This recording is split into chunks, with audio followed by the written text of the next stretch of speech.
Petrol पर PM Modi की खामोशी का कारण क्या है? 114 रुपये लीटर बिक रहा है तेल, लेकिन सरकार खामोश क्यों है? पेट्रोल और डीजल के बढ़ते दाम पर कोई सॉल्यूशन क्यों नहीं निकलता? क्या 200 रुपये लीटर तक बिक सकता है पेट्रोल?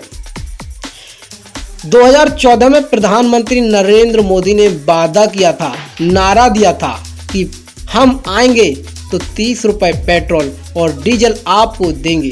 लेकिन 2014 में प्रधानमंत्री नरेंद्र मोदी पर जनता ने अटूट विश्वास कर लिया और उसके बाद नरेंद्र मोदी को पूर्ण बहुमत की सरकार दे दी, जिसमें बाबा रामदेव का भी मेन उद्देश्य पेट्रोल डीजल को सस्ता देना था। लेकिन वक्त की रफ्तार बदली, डीजल पेट्रोल की मार बढ़ती गई, महंगाई चरम सीमा पर चढ़ती गई, लेकिन इसका कोई सॉल्यूशन नहीं निकला। सरकार दिखाती रही कि वह घाटे में है, लेकिन देखा जाए तो प्रतिदिन की कमाई सरकार की कई गुना ज्यादा है। डीजल पेट्रोल पर जितना टैक्स लगता है, उतने टैक्स के तो आगे कोई नहीं है। सरकार जो तेल 62 में 58 लीटर यानी एक ब्रेक खरीदती है, सरकार उसे 16,000 में क्यों बेच रही है? इतना ज़्यादा मुनाफा किस लिए जनता से कमा रही है? डीजल पेट्रोल पर जनता का खून क्यों चूस रही है? जनता पीएम मोदी की तरफ देख रही है और सरकार खामोश है।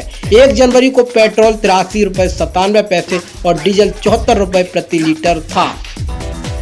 लेकिन जब लगातार तेल की बढ़ोतरी, अब ये तेल 104 रुपया 44 पैसे से 93 रुपया 17 पैसे प्रति लीटर के हिसाब से बिक रहा है।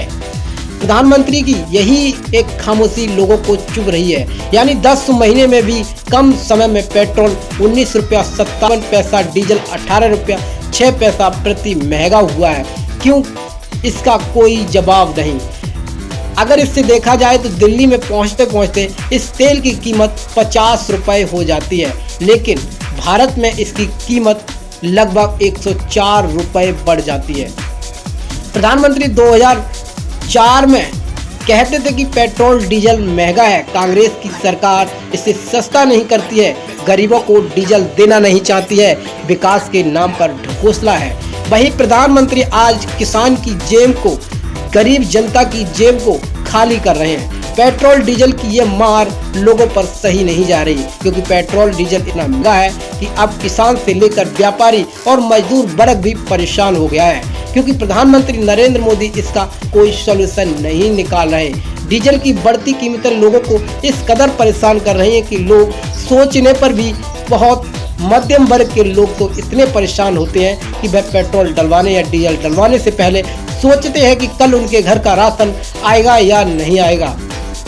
पेट्रोल की बढ़ती कीमतों पर बाबा रामदेव भी अब खामोश हो गए हैं। अगर बाबा रामदेव से कोई सवाल करता है कि पेट्रोल डीजल 30 रुपये और 40 रुपये अब क्यों नहीं मिल रहा, तो बाबा रामदेव हंसकर इसका जवाब दे देते हैं कि देशभक्ति के लिए इतना तो कर ही सकते हैं। लेकिन सोचने वाली बात यह है कि प्रधानमंत्री नरेंद्र मोदी पीएम बनने से पहले 30 रुपये 40 रुपये पेट्रोल देने का वादा कर रहे थे। आज वही पेट्रोल 104 रुपये तक पहुंच गई है, लेकिन कोई भी जवाब देने को तैयार नहीं है।